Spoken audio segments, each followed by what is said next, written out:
the United. All right, we have breaking news. The United States is in a full-on constitutional crisis. The Supreme Court ruled 9-0 that Abrigo Garcia must be returned to the United States, and the Trump administration is refusing to yield to the court's order. I'm going to read to you the exact court transcripts that are happening right now, and I'm going to give you a summary, but I also want to give you a summary of the case. Abrigo Garcia, who was here legally. He was legally in the United States, was kidnapped and taken to El Salvador by the United States government and did not have due process. He never had the opportunity to say, hey, listen, I'm actually here legally. They just deported him. And he's married to a U.S. citizen, Jennifer Sura. They are married, and the United States government illegally deported him.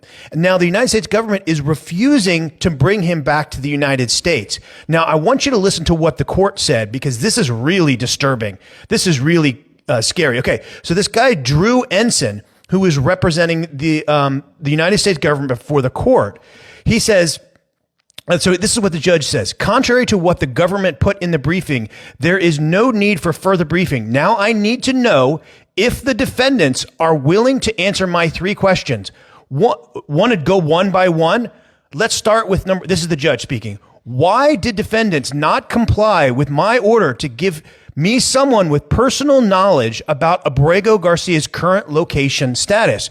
And this is what Drew Ensign said. We've said what we can say. They're asking specifically, where the hell is Garcia Abrigo? What info do you have? This is the judge. I do not have that info.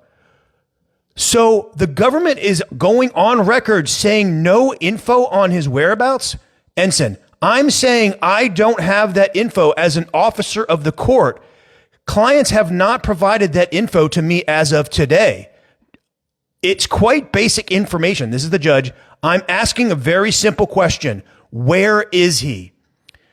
Filing about an hour ago talks about prospective info. You're saying you've had time to think of next steps, but this question isn't about prospective next steps. I'm asking simply, where is he? Ensign repeats that he doesn't have that info.